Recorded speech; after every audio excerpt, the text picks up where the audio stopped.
है वेम्बनाड झील किस राज्य में स्थित है? तो ये आपको बताना चाहिए, आंसर आपको पता होना चाहिए बिल्कुल। हाँ, अगर आपने लगाया है ए तो बिल्कुल आपने सही लगाया, क्योंकि ये जो वेम्बनाड लेक है वो आपकी केरला में है। इसके अलावा मैं आपको बता दूं, पेरियार जो नदी है, पेरियार नदी, वो भी आपकी केरला में ही एग्जिस्ट करती है। तो यहाँ पर आंसर आपका ए बिल्कुल सही हो जाएगा। अगला क्वेश्चन है, विश्व प्रसिद्ध खारे जल की जो झील है ना, सांबर झील, वो किस राज्य में स्थित है? तो ये भी काफ़ी फेमस क्वेश्चन है, वनडे एग्जाम में आता ही रहता है। तो ये आपका हो जाएगा राजस्थान में। सांबर जो लेक है ना, वो खारे पानी की लेक है जो कि राजस्थान में पाई जाती है। आंसर आपका डी यहाँ पर बिल्कुल सही हो जाएगा। नेक्स्ट क्वेश्चन है गाइस, धुआंधार जलप्रपात किस नदी पर स्थित है? तो धुआंधार जो जलप्रपात है ना, वो आपका मध्य प्रदेश में है, मध्य प्रदेश में। और कौन सी नदी मध्य प्रदेश में सबसे प्रोमिनेंट है? तो वो है नर्मदा। तो नर्मदा पर ही धुआंधार जो है ना जलप्रपात बना हुआ है। तो आंसर आपका यहाँ पर डी बिल्कुल सही हो जाएगा। अगला क्वेश्चन है, जोग जलप्रपात किस नदी पर है? तो ये शरावती नदी पर है। और शरावती नदी कहाँ पर है? तो ये आपकी पड़ती है कर्नाटका एंड गोवा से होकर फ्लो करती है। तो आपका यहाँ पर आंसर ए बिल्कुल सही हो जाएगा। अगला क्वेश्चन है, वह काल्पनिक रेखा जो पृथ्वी को दो भागों में डिवाइड करती है। एक ऐसी काल्पनिक रेखा है, कोई रेखा ऐसी एग्जिस्ट नहीं करती, सिर्फ कल्पना करी गई है, मतलब यहाँ पर रेखा एक बना ली गई है जिसको जो पृथ्वी को दो भागों में, यानी कि ये पूरब का है, ये पश्चिम के भाग में डिवाइड करती है। तो बताइए इस रेखा को क्या कहते हैं? तो इसको कहते हैं हम भूमध्य, मतलब या फिर ग्लोब को ऐसा कर लें आप चाहें तो, है ना। अगर नॉर्थ साउथ में डिवाइड करें, नॉर्थ और साउथ में, तो ये वाला जो होगा ये आपका भूमध्य रेखा हो जाएगी, है ना। और ये भी आप यहाँ पर कह सकते हैं भूमध्य रेखा। तो दो भागों को डिवाइड करती है भूमध्य रेखा। यहाँ पर आंसर आपका ए अगर आपने लगाया तो बिल्कुल सही लगाया है गाइस। अगला क्वेश्चन है आपका 6 नंबर का, धरातल पर 1 डिग्री अक्षांश की दूरी निम्न में से किसके बराबर होती है? तो देखो ये आपकी अर्थ हो गई, ठीक है। मैं थोड़ा सा समझा के चलती हूँ आपको। ये आपके अक्षांश हो गए, ये आपके सारे के सारे क्या हो जाएंगे? अक्षांश हो जाएंगे। तो अगर आप यहाँ से चलेंगे 1 डिग्री ऊपर, तो 1 डिग्री जो है ना, 1 डिग्री कितने किलोमीटर के बराबर होगी? तो ये आपकी हो जाएगी 111 किलोमीटर के बराबर। यानी कि अगर अक्षांश रेखा से, एक रेखा से आप दूसरी रेखा पर जाएंगे, इसके मतलब आप 1 डिग्री चलेंगे तो 1 डिग्री कितने के बराबर होती? 111 किलोमीटर। यहाँ पर आंसर आपका हो जाएगा बी। अगर आपने लगाया है बी तो बिल्कुल सही लगाया हुआ है।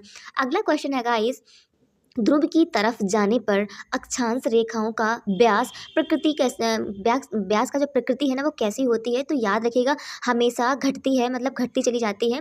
तो आंसर आपका हो जाएगा ए। अगर आपको नहीं समझ आता तो मैं डिटेल में समझा देती हूँ, थोड़ा सा आपको ब्रीफ इंट्रोड्यूस करा देती हूँ। अगर ये आपका ग्लोब है, पृथ्वी है, तो ये आपकी अक्षांश रेखा है। और याद रखिएगा ग्लोब हमारा कुछ इसी प्रकार का है ना। तो अगर ऊपर आप जाएंगे, आप खुद देख पा रहे होंगे, जितना ऊपर जाएंगे तो जो अक्षांश रेखाएं उनका जो व्यास है ना वो कम होता जा रहा है। आप अगर यहाँ पर देखें तो अगर यहाँ पर 60 है तो यहाँ पे 50 हो जाएगा, और यहाँ पर ये आप खुद ही देखिए इसको आपके, तो ये कम हो रहा है ना, तो ये घटता जा रहा है। आंसर आपका यहाँ पर ए बिल्कुल सही हो जाएगा। अगला क्वेश्चन है, मनुष्य जो है ना उसकी त्वचा सबसे मोटी कहाँ पर होती है? तो क्या हथेली की होती है? जी बिल्कुल नहीं। सोल यानी तलवे की होती है? सिर की होती है? जी बिल्कुल नहीं। धड़ की होती है? बिल्कुल नहीं। तो ये जो सबसे मोटी त्वचा होती है वो तलवे में पाई जाती है, इसको सोल कहते हैं। आंसर बी यहाँ पर बिल्कुल सही हो जाएगा। अगला क्वेश्चन है, मनुष्य के शरीर में सबसे लंबी कोशिका कौन सी होती है? तो ये भी काफ़ी मतलब फेमस क्वेश्चन है, काफ़ी वनडे एग्जाम में आया हुआ है।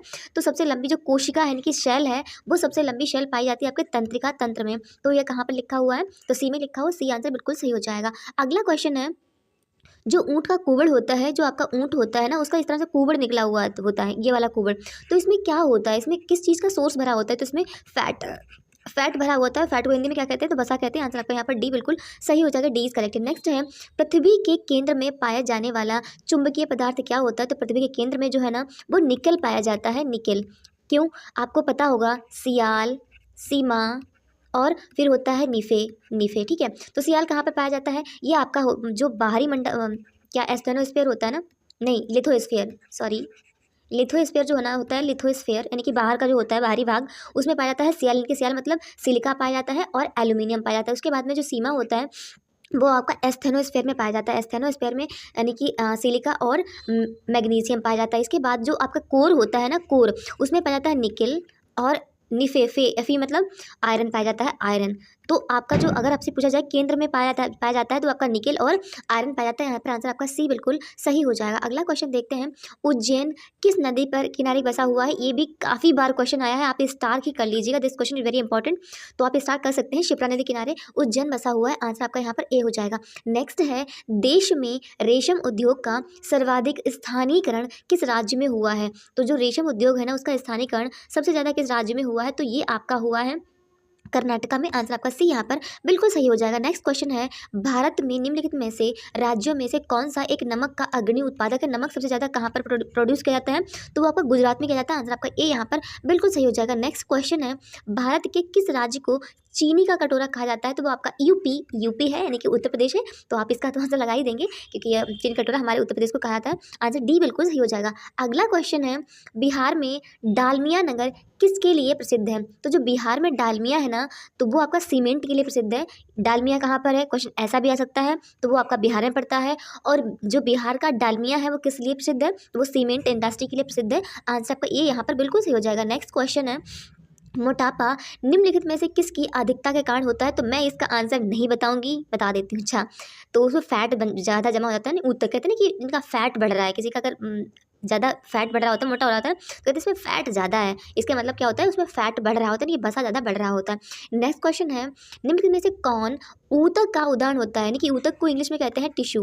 तो टिश्यू का इसमें से कौन सा उदाहरण है? मस्तिष्क। जी बिल्कुल है। तो एक अंग है, यकृत एक अंग है, आमाशय एक अंग है, रक्त जो है ना वो एक टिश्यू है, ना कि कोई अंग है। ओके, तो यहाँ पर आंसर आपका डी हो जाएगा। आई होप आपको समझ आ रहा होगा। नेक्स्ट क्वेश्चन है, स्थल मंडल का विस्तार कितने किलोमीटर तक है? अच्छा, स्थल मंडल को ही लिथोस्फीयर कहते हैं। मैं अभी मैंने आपको लिथोस्फीयर, स्टेनोस्फीयर और जो कोर बताया है ना, तो मैं हिंदी नहीं उसको रिकॉल कर पा रही थी। तो इसको स्थल मंडल कहते हैं, लिथोस्फीयर को स्थल मंडल कहते हैं। और लिथोस्फीयर का जो यानी कि स्थल मंडल का जो विस्तार है ना, वो 100 किलोमीटर तक फैला हुआ है। इसके बाद में जो आता है ना मध्य मंडल, याद आ गया इसका, जिसको बोलते हैं स्टेनोस्फीयर। इसका जो विस्तार होता है वो होता है 700 किलोमीटर तक। उसके बाद में जो कोर होता है ना, वो होता है 2900 किलोमीटर तक फैला हुआ होता है। तो आपसे पूछा गया है स्थल मंडल का, तो आप 100 किलोमीटर लगा दीजिएगा। आंसर आपका यहाँ पर बी बिल्कुल सही हो जाएगा। नेक्स्ट क्वेश्चन है, अच्छा मैं आपको समझाने लग जाती हूँ। फिलहाल मैं समझाऊंगी नहीं, मैं आपको सिर्फ आंसर ही बताऊंगी, ठीक है? आप प्रैक्टिस कर रहे हैं, मुझे उम्मीद है आप प्रैक्टिस ही कर रहे होंगे। निम्नलिखित में से कौन सा ग्रह नहीं है जिसे प्राचीन भारत मतलब प्राचीन टाइम में हम इसको ग्रह मानते थे? तो सूर्य एक तारा है, बिल्कुल ये ग्रह नहीं है। तो यही आपका आंसर सही हो जाएगा। आंसर ए बिल्कुल सही हो जाएगा। नेक्स्ट है, दक्षिणी गोलार्ध में सबसे लंबा दिन कब होता है? तो 21 जून को होता है, याद रखिएगा 21 जून को दक्षिणी गोलार्ध में सबसे लंबा दिन होता है। क्यों होता है? क्योंकि उस टाइम पर जो सूर्य की रेज होती हैं वो सूर्य यहाँ पर अगर मैं सन बना दूं तो यहाँ पर आपका हो जाएगा कुछ इस प्रकार की पृथ्वी, और यहाँ पर डायरेक्ट मतलब सीधी आएंगी सन की रेज। इसी वजह से 21 जून को आपका हो जाएगा दक्षिण गोलार्ध में सबसे लंबा दिन माना जाता है। नेक्स्ट है, दूरी की दृष्टि से तृतीय क्रम में कौन सा है? ठीक है, तो आपको पता होना चाहिए, इनको याद होना चाहिए। पहला आता है आपका, यानी कि यहाँ पर अगर सन है, ये एक तो ये क्या है? स्टार है, तारा है, ठीक है। उसके बाद आता है माई वेरी से, यानी कि मरकरी आता है, वीनस आता है, फिर अर्थ आता है। यानी कि my very efficient mother just serve me nuts. तो पहले आता है मरकरी, फिर आता है वेनस, फिर आता है अर्थ। आपसे तीसरा ही पूछा गया, तो तीसरा कौन आता है? अर्थ आता है, यानी कि पृथ्वी आता है। आंसर आपका यहाँ पर सी बिल्कुल सही हो जाएगा। अगला क्वेश्चन है, झारखंड राज्य की सबसे बड़ी जनजाति कौन है? तो झारखंड में संथाल सबसे बड़ी जनजाति पाई जाती है, और झारखंड में ही संथाल परगना भी है, संथाल परगना है। संथाल विद्रोह जो है ना वो भी झारखंड में ही हुआ था, और संथाल जनजाति भी सबसे बड़ी झारखंड में ही पाई जाती है। नेक्स्ट है, मंगल की परिक्रमा कक्षा में जाने वाला पहला एशियाई देश कौन था? तो वो अपना प्यारा भारत ही था, जो कि सबसे पहले एशियाई मतलब मैं सिर्फ एशिया की बात कर रही हूँ, एशिया कंट्रीज़ में, ना कि रशिया गया ना ही चाइना गया, सबसे पहले भारत गया जो कि मंगल ग्रह की परिक्रमा लगा के आया। आंसर आपका यहाँ पर बी हो जाएगा। अगला क्वेश्चन है, थारू जनजाति पाई जाती है? तो थारू जनजाति जो है वो उत्तर प्रदेश उत्तराखंड में पाई जाती है, और ये तराई मतलब उत्तर प्रदेश उत्तराखंड में तराई एरिया पाया जाता है। तो तराई एरिया में आप कह सकते हैं, आंसर बी हो जाएगा। मैं एक खास बात बता देती हूँ आपको थारू जनजाति के बारे में। थारू जनजाति जो है ना, कहते हैं ये जो रावण हुआ करता था, रामायण का रावण, उसी की फैमिली से बिलोंग करता है, और ये दिवाली के दिन शोक मनाते हैं। क्यों? क्योंकि ये रावण की फैमिली से हैं, और रावण को मारा गया था और राम वापस आए थे। तो हम लोगों ने दिवाली मतलब बाकी सब लोगों ने दिवाली मनाई थी, तो खुशी मनाई थी। तो थारू जनजाति इसमें शोक मनाते हैं। आंसर आपका यहाँ पर भी बिल्कुल सही हो जाएगा। अगला क्वेश्चन है, सूर्य के बाह्यतम परत को क्या कहते हैं? तो किरीट कहते हैं, याद रखिएगा, किरीट सूर्य के बाहरी स्थल को कहते हैं। नेक्स्ट है, रेशम के उत्पादन हेतु व्यापारिक स्तर पर रेशम के कीड़ों को पाला जाने जो रेशम के कीड़े को पाले जाने को क्या कहते हैं? यानी कि स्टडी ऑफ रेशम के जो कीड़े होते हैं उनको क्या कहते हैं? सेरीकल्चर, विटीकल्चर, सिल्वीकल्चर या फिर एपीकल्चर। बताइए क्या कहते हैं। तो अगर इसका आपको आंसर पता है तो बताइए सेरीकल्चर। यहाँ रेशम के जो कीड़े होते हैं उनको पाला जाता है, तो उसको कहते हैं कि सेरीकल्चर कल्चर किया जा रहा है। अच्छा, विटीकल्चर क्या होता है? विटीकल्चर होता है आपका जो कीड़े मकोड़े होते हैं उनके लिए होता है। सिल्वीकल्चर कल्चर क्या होता है? रेशम के लिए होता है। और एपीकल्चर क्या होता है? तो ये मधुमक्खी के लिए होता है। आंसर आपका यहाँ पर फिलहाल ए बिल्कुल सही हो जाएगा। नेक्स्ट क्वेश्चन है मेरी कल्चर। ये मेरी नहीं, मरीन कल्चर होना चाहिए। मरीन, मरीन कल्चर, ठीक है। तो ये आपका होता है समुद्री जीवों के लिए। आंसर आपका यहाँ पर बी बिल्कुल सही हो जाएगा। बी इसका करेक्ट है। नेक्स्ट है भारत में काली कपाशी मिट्टी को किस स्थानीय नाम से जाना जाता है? तो उसको रेगुर कहते हैं, रेगुर नहीं रेगुर। आंसर आपका यहाँ पर बिल्कुल ए सही हो जाएगा। अगला क्वेश्चन है काली मिट्टी का विस्तार कहाँ से कहाँ तक है? तो ये आपका गुजरात है, मध्य प्रदेश है, महाराष्ट्र है, फिर इनमें से सभी। तो बिल्कुल नहीं नहीं, महाराष्ट्र में नहीं पाया जाता है काली मिट्टी। ये आपके मध्य प्रदेश में हाँ थोड़ी बहुत पाया जाती है, लेकिन गुजरात में मोस्टली कह सकते हैं। तो गुजरात में तो है खैर। आंसर आपका यहाँ पर ए बिल्कुल सही हो जाएगा। नेक्स्ट है विश्व का सबसे गहरा भाग किस सागर में स्थित है? तो गहरा सबसे भाग उसका नाम है मेरियाना गर्त। मेरियाना गर्त ये कहाँ पाई जाती है? तो मेरियाना गर्त जो है ना वो प्रशांत महासागर में पाई जाती है। तो यहाँ पूछा गया है कौन सा सागर है? तो प्रशांत महासागर है। आंसर आपका यहाँ पर ए बिल्कुल सही हो जाएगा। ए इज करेक्ट है। नेक्स्ट क्वेश्चन है ओजोन परत पाई जाती है। तो ओजोन परत जो है ना वो आपके क्षोभ मंडल में बिल्कुल नहीं, मध्य मंडल में बिल्कुल नहीं, वहर मंडल में बिल्कुल नहीं, ये आपकी समताप मंडल में पाई जाती है। याद रखिएगा समताप मंडल, डी आंसर बिल्कुल सही हो जाएगा। नेक्स्ट है कोलेरू लेक यानी कि झील किस राज्य में स्थित है? तो ये आपके आंध्र प्रदेश में। आंसर आपका यहाँ पर सी बिल्कुल सही हो जाएगा, कोलेरू लेक। नेक्स्ट है नर में लिंग गुणसूत्र होते हैं तो कौन से? क्या एक्स एक्स होते हैं या फिर एक्स वाई होते हैं, वाई या फिर एक्स होते हैं? तो जो जो मेल होता है ना, मेल में जो गुणसूत्र होते हैं, क्रोमोसोम्स होते हैं, मेल में जो क्रोमोसोम्स होते हैं वो एक्स वाई होते हैं। और जो फीमेल होती है ना, फीमेल में जो क्रोमोसोम्स होते हैं वो एक्स एक्स होते हैं। इसीलिए जब भी इनका फ्यूज़न होता है तो अगर मेल की साइड से एक्स आता है और फीमेल की साइड में तो एक्स ही है, फ्यूज़न के दौरान उसकी साइड से एक्स ही आएगा। तो एक्स एक्स आ गया तो ये मिलकर बना देते हैं एक फीमेल। अगर मेल की साइड से एक बाई आ गया और फीमेल के पास तो एक्स ही होता है, उसके पास से अगर एक्स आ गया, ठीक है, तो एक्स बाई मिलकर क्या बन जाएंगे? तो ये एक मेल को जन्म दे देंगे। ये होता है आपका प्रोसीजर बर्थ का। तो यहाँ पर आंसर मेल का, नर का पूछा गया कि मेल का पूछा गया, तो आपका एक्स बाई हो जाएगा, यानी कि बी बिल्कुल सही। नेक्स्ट क्वेश्चन है कैप्सूल का आवरण बना होता है तो प्रोटीन का, अंडे के छिलके से या सेलुलोज से, फिर स्टार्च से। तो ये भी आपको पता होना चाहिए कैप्सूल का जो आवरण होता है वो स्टार्च से बना होता है। आंसर आपका यहाँ पर डी बिल्कुल सही हो जाएगा। नेक्स्ट है शहद में मुख्यतः होता है, क्या होता है? प्रोटीन होता है, कार्बोहाइड्रेट? बिल्कुल कार्बोहाइड्रेट शहद में होता है, बी बिल्कुल सही हो जाएगा। नेक्स्ट है निम्नलिखित में से कौन भारत के झीलों का जिला कहा जाता है? तो शिमला को नहीं, सिक्किम को नहीं, माथेरन को नहीं, नैनीताल को झीलों का जिला कहा जाता है। नेक्स्ट एयर इंडिया का मुख्यालय कहाँ पर है? तो एयर इंडिया का जो मुख्यालय है वो आपका मुंबई में पड़ता है। आंसर आपका यहाँ पर बी इज करेक्ट है। नेक्स्ट क्वेश्चन है भारत का कृत्रिम यानी कि आर्टिफिशियल बंदरगाह जो है ना वो कौन सा है? अब कृत्रिम बंदरगाह क्या होता है? जो कि आर्टिफिशियल है, मतलब जो बनाया गया है, मैन मेड है, मैन मेड है, तो वो कौन सा है बताइए इसका नाम? तो वो हो जाएगा आपका चेन्नई बंदरगाह। आंसर डी इज करेक्ट है। क्वेश्चन नेक्स्ट देखते हैं गिरनारी पहाड़ी कहाँ पर स्थित है? गिरनारी पहाड़ी जो है ना वो आपके गुजरात में पड़ती है। आंसर आपका यहाँ पर बी बिल्कुल, मुझे उम्मीद है इसका तो पता ही होगा। जिम कॉर्बेट नेशनल पार्क कहाँ है? तो ये आपका पड़ जाता है उत्तराखंड में, Jim Corbett national park. Answer C बिल्कुल सही हो जाएगा। अगला क्वेश्चन है महात्मा गांधी राष्ट्रीय समुद्री उद्यान कहाँ पर है? तो ये आपका कहाँ पड़ता है? तो पोर्ट ब्लेयर में पड़ता है। आंसर आपका डी बिल्कुल सही हो जाएगा। नेक्स्ट है किस ऊतक यानी कि टिश्यू के नाखून या फिर खुर और सींग बने होते हैं? यानी कि कौन सा ऐसा टिश्यू होता है जिससे नाखून बनते हैं, खुर बनते हैं और सींग बनते हैं? तो क्या होता है? वो काइटिन होता है, केराटिन होता है, या फिर ट्यूनिशिन होता है, या फिर क्यूटाइड होते हैं? तो क्या होता है बताइए? तो वो होता है केराटिन। केराटिन से हमारे नाखून, जानवर के खुर और सींग बने होते हैं। नेक्स्ट क्वेश्चन है सबसे बड़ा नदी द्वीप माजुली भारत के किस राज्य में अवस्थित है? ये सबसे बड़ा भी है विश्व का, माजुली द्वीप पहला है। तो ये कहाँ पर है? ये असम में है। आंसर आपका यहाँ पर बी बिल्कुल सही हो जाएगा, बी इज करेक्ट है। नेक्स्ट क्वेश्चन है निम्नलिखित राज्यों में से किसकी तटरेखा सर्वाधिक है? तो गुजरात की तटरेखा सर्वाधिक है। फिलहाल मैं आपको एक अपडेट बता देती हूँ। अपडेट क्या है? अभी तक क्या था, जब भी सर्वे कभी हुआ होगा, जब भी हमारे भारत की नाप हुई होगी कोस्टल रीजन की, कोस्टल जो रीजन है ना उसकी, यानी कि मैं इसको हिंदी में बताऊँ तो तटीय क्षेत्र। तटीय क्षेत्र अभी तक आप कितना मान के चल रहे थे? 7,000 मतलब समथिंग था, मुझे एग्जैक्ट नहीं याद है, किलोमीटर था, ठीक है। लेकिन अभी अपडेट ये है कि दोबारा से इसकी मतलब इसका मापा गया है और तटीय क्षेत्र निकल कर कितना आया है? तो 11,000 के अराउंड मतलब निकल के आया हुआ है। तो 7,000 अब नहीं है, अब 11,000 माना जा रहा है। और पहले क्या था, सबसे जो सर्वाधिक तटरेखा लंबी थी किसी राज्य की तो वो गुजरात की थी। और सेकेंड नंबर पर जो आता था वो आता था आपका आंध्र प्रदेश। लेकिन अब ये थ्योरी गलत है, क्योंकि ये डाटा अब गलत हो गया है, क्योंकि अब जो है ना निकल के आया है, पता चला है कि सबसे लंबी तो गुजरात की है, ये तो अपने पहले नंबर पर ही, लेकिन सेकेंड नंबर पे अब आंध्र प्रदेश नहीं, अब तमिलनाडु आ गया है। तमिलनाडु याद रखिएगा, पहले नंबर पर गुजरात है, फिर सेकेंड नंबर तमिलनाडु, फिर आपका आंध्र प्रदेश जाएगा। तो यहाँ पर फिलहाल पूछी गई है किसकी तटरेखा सर्वाधिक है, तो गुजरात की ही है, पहले भी थी आज भी है। आंसर आपका ए यहाँ पर बिल्कुल सही हो जाएगा। नेक्स्ट है दांत का शिखर किसका बना होता है। जो दांत होते हैं, जो उनका ऊपर का हिस्सा होता है, वह एनाइमल का बना होता है, याद रखिएगा। आंसर आपका हो जाएगा यहाँ पर सी, बिल्कुल सही।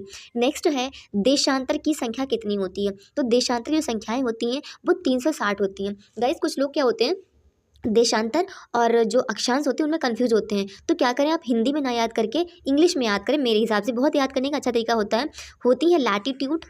यहाँ पर जो लेटी लेटी की लंबी लंबी सी होती है ना, ये वाली, इनको कहते हैं लैटिट्यूड, लैटिट्यूड। और जो खड़ी खड़ी होती है ना, ये लंबी मतलब ये इस प्रकार की लंबी लंबी सी, इनको कहते हैं लॉन्गिट्यूड, लॉन्गिट्यूड। अब हिंदी में बता देती हूँ मैं आपको, फिलहाल आपको याद रहे तो। जो लेटी हुई है वो लैटिट्यूड है, इनको बोलते हैं अक्षांश, ठीक है। और जो खड़ी खड़ी है, लॉन्ग लॉन्ग है, उनको कहते हैं लैटिट्यूड, लॉन्गिट्यूड, तो इनको बोलते हैं देशांतर, ठीक है।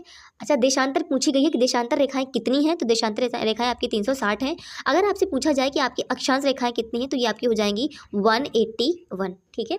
सो क्वेश्चन अगला देखते हैं, क्वेश्चन क्या कहता है।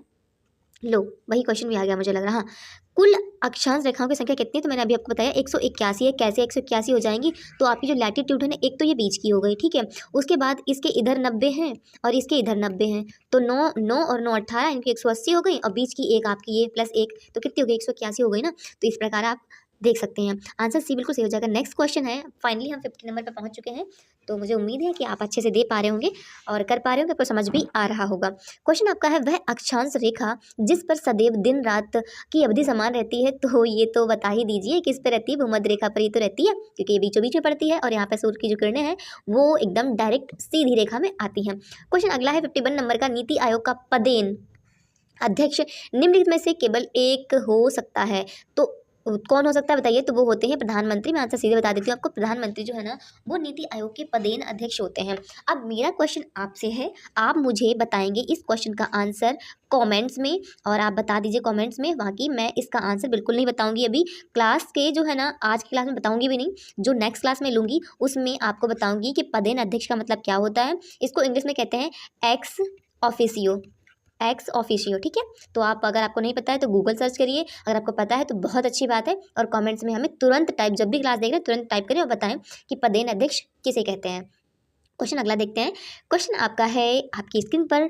तो क्वेश्चन है, भारत में निर्वाचन सूची तैयार करने की जिम्मेदारी किसके पास होती है, तो आपके पास होती है क्या, जी बिल्कुल नहीं, निर्वाचन आयोग के पास होती है। आंसर आपका यहाँ पर पहला बिल्कुल सही हो जाएगा। अगला है, किस वेद को भारतीय संगीत का मूल कहा जाता है, तो ये संगीत के लिए पूछा गया, तो संगीत आपका सामवेद में आता है। आंसर आपका यहाँ पर हो जाएगा ए बिल्कुल सही, मुझे उम्मीद है, सॉरी डी बिल्कुल सही, बिल्कुल सही हो जाएगा। नेक्स्ट है, महात्मा बुद्ध को किस स्थान पर महापरिनिर्वाण प्राप्त हुआ था, तो मैं आपको कई बार बता चुकी हूँ कि महापरिनिर्वाण मतलब होता है कि वो उनकी जो है ना डेथ हो गई थी, और डेथ होने के बाद ही इंसान को क्या मिलता है, सुकून, मतलब सुकून मिलता है। सुकून मतलब होता है कुशल मंगल, आप ऐसा कह सकते हैं ना, कुशल मंगल। अब कुशल मंगल इंसान को मरने के बाद ही मिलता है, तो महात्मा बुद्ध को जो मतलब कुशल मंगल मिला था वो कुशीनगर में। ये याद करने का तरीका है, मेरा तरीका है, तो आप भी इस तरह से याद कर सकते हैं। यानी कि भगवान बुद्ध को कुशल मंगल कब हुए, तो वो कहाँ हुए, कुशीनगर में हुए। आंसर आपका डी यहाँ पर बिल्कुल सही हो जाएगा। अगला क्वेश्चन है, भगवान बुद्ध ने अपना पहला उपदेश कहाँ दिया था। अच्छा, मैं इसको भी याद करने का तरीका बता देती हूँ आपको। पहला उपदेश देने का मतलब अपना सबका सब, यानी कि सारा का सारा, सारा का सारा जो ज्ञान था, ज्ञान कहाँ दिया, तो सारनाथ में दिया, ठीक है। तो देख लीजिए यहाँ से आंसर का डी हो जाएगा। ये मेरे एक याद करने की एक निमोनिक है, तो आप भी इस तरह से चाहें तो याद कर सकते हैं।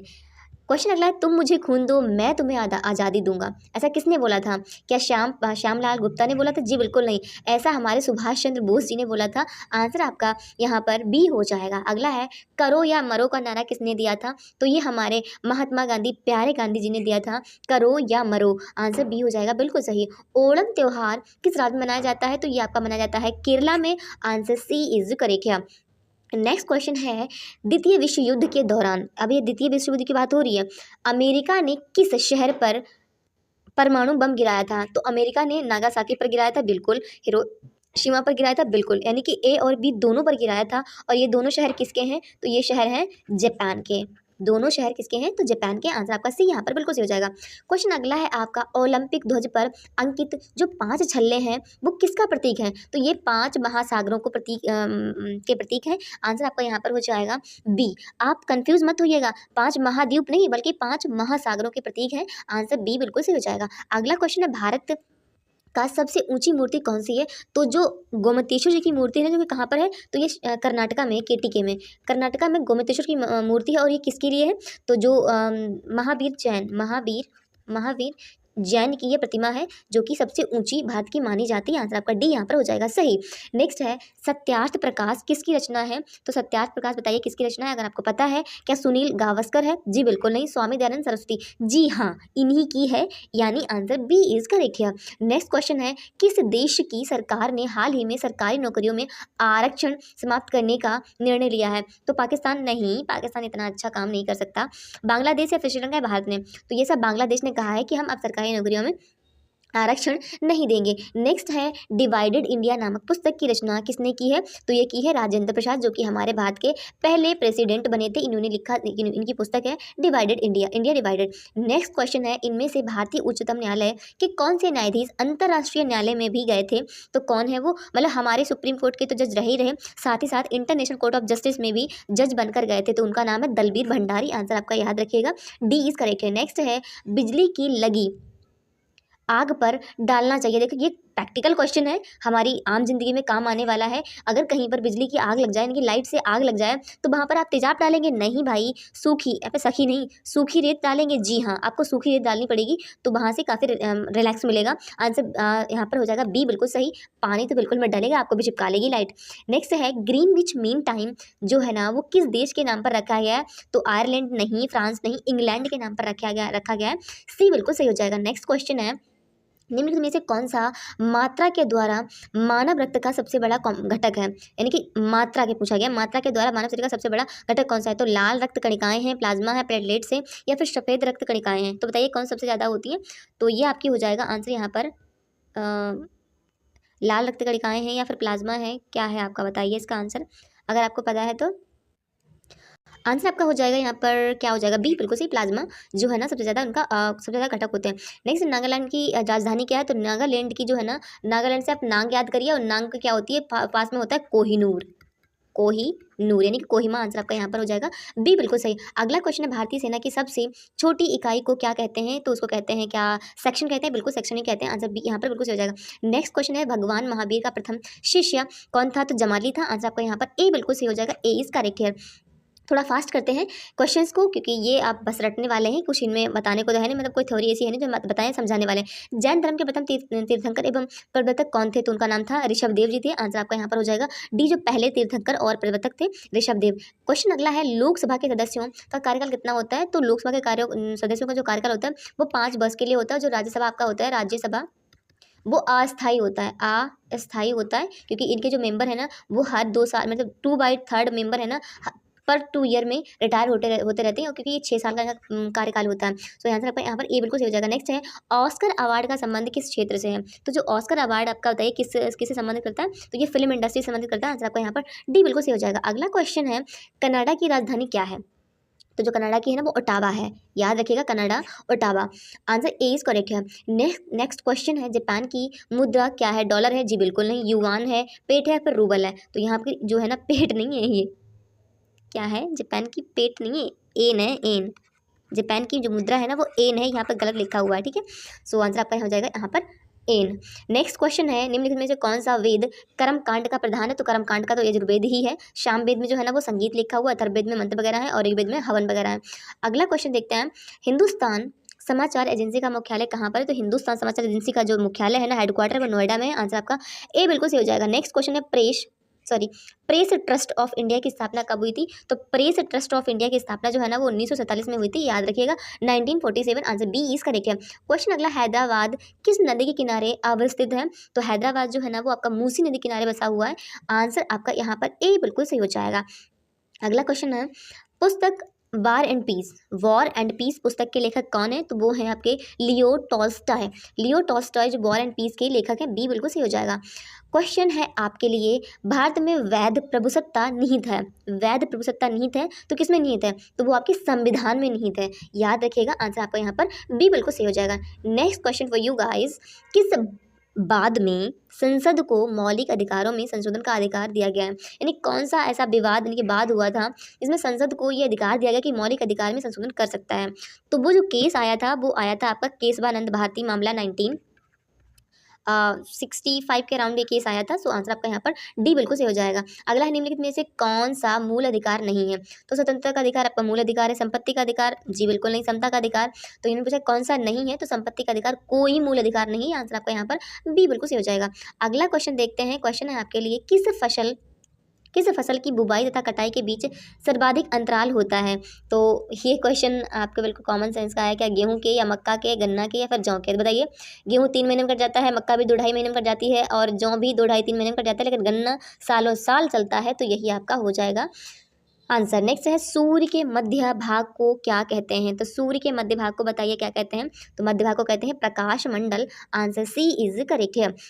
नेक्स्ट क्वेश्चन, सूर्य के ऊपर के भाग को क्या कहते हैं? सूर्य के जो ऊपर का भाग है उसको कहते हैं, अरे वर्णमंडल में क्या लिखा है अजीब सा, वर्णमंडल। वर्णमंडल इसके ऊपरी भाग को कहते हैं, याद रखना है आपको। अगला क्वेश्चन है, राष्ट्रीय रसदार फल अनुसंधान केंद्र कहाँ पर है? तो रसदार फल जो अनुसंधान है वो नागपुर में है। बी इज करेक्ट है। इंपॉर्टेंट क्वेश्चन है, याद रखना है आपको। अगला है, नीलगिरी के पहाड़ी क्षेत्रों में किसकी खेती की जाती है? तो नीलगिरी के पहाड़ी क्षेत्रों में कॉफ़ी की खेती की जाती है। आंसर सी बिल्कुल सही हो जाएगा। क्वेश्चन बहुत इंपॉर्टेंट है। अगला क्वेश्चन है, हीराकुंड परियोजना किस राज्य में स्थित है? तो ये आपकी ओडिशा में है हीराकुंड परियोजना। आंसर सी बिल्कुल सही हो जाएगा। अगला क्वेश्चन है, काकरा पारा परियोजना किस नदी पर बनी हुई है? तो ये आपके ताप्ती नदी पर बनी हुई है। आंसर आपका यहाँ पर ए बिल्कुल सही हो जाएगा। नेक्स्ट क्वेश्चन फॉर यू, निम्नलिखित में से कौन सा शहर होना चाहिए? कौन सा शहर अंगूरों की पैदावार के लिए प्रसिद्ध है? तो वो आपका नासिक अंगूरों की खेती के लिए प्रसिद्ध है। आंसर ए इज करेक्ट है। नेक्स्ट क्वेश्चन है, निम्नलिखित में से कौन सा राज्य शहतूत रेशम उत्पादित करता है? तो शहतूत रेशम उत्पादित करने वाला राज्य आपका कर्नाटका है, यानी आंसर आपका डी हो जाएगा। अगला क्वेश्चन है, डीजल लोकोमोटिव कारखाना कहाँ पर स्थित है? तो ये आपका बनारस यानी कि उत्तर प्रदेश में है। आंसर सी बिल्कुल सही हो जाएगा, डीजल लोकोमोटिव कारखाना। नेक्स्ट क्वेश्चन फॉर यू, मक्के की खेती की जा सकती है? तो ये खारिफ की फसल होती है, खारिफ के मौसम में ही होगी। आंसर ए आपका बिल्कुल सही हो जाएगा। क्वेश्चन नेक्स्ट है, केरल की राजधानी क्या है? तो केरल की राजधानी जो है ना वो आपकी तिरुवनंतपुरम है। आंसर सी इस करेक्ट है। नेक्स्ट क्वेश्चन है, खेतड़ी किसके लिए प्रसिद्ध है? तो खेतड़ी जो है ना वो आपके तांबे के लिए प्रसिद्ध है। और कहाँ पाई जाती है, कहाँ पर ये क्षेत्र है? तो ये आपका पड़ता है राजस्थान में। राजस्थान में खेतड़ी पाई जाती है जो कि तांबे के लिए प्रसिद्ध है। नेक्स्ट क्वेश्चन 99 नंबर का क्वेश्चन है, भारतीय मानसून का वर्णन सबसे पहले किस अरब विद्वान ने द्वारा किया गया था? तो उनका नाम था अल मसूदी, अल मसूदी जो थे उन्होंने सबसे पहले मानसून का वर्णन किया। आंसर आपका सी यहाँ पर हो जाएगा बिल्कुल सही। नेक्स्ट क्वेश्चन है, भारत में सर्वाधिक वर्षा किस मानसून से होती है? तो सबसे ज़्यादा हमारे बारिश होती है वो होती है जो, अगर मैं इंडिया का मैप बना दूँ तो कुछ इस प्रकार इंडिया का आप मैप मान के चल सकते हैं। ठीक है, यहाँ पर ये पड़ता है आपका, इधर से जो बारिश होती है ना ये वाली बारिश, इसको कहते हैं पश्चिमी दक्षिणी मानसून। तो इससे सबसे ज़्यादा बारिश भारत में बारिश होती है। तो देखो आप लिखे पश्चिमी दक्षिणी मानसून, हाँ पश्चिमी दक्षिण और पश्चिमी, हाँ चाहे पश्चिम दक्षिणी करें फिर दक्षिण पश्चिमी। तो आंसर आपका ए यहाँ पर बिल्कुल सही हो जाएगा, ए इज करेक्ट है। वीडियो अच्छी लगे तो वीडियो को लाइक करें और चैनल पे नए हैं तो चैनल को सब्सक्राइब करें।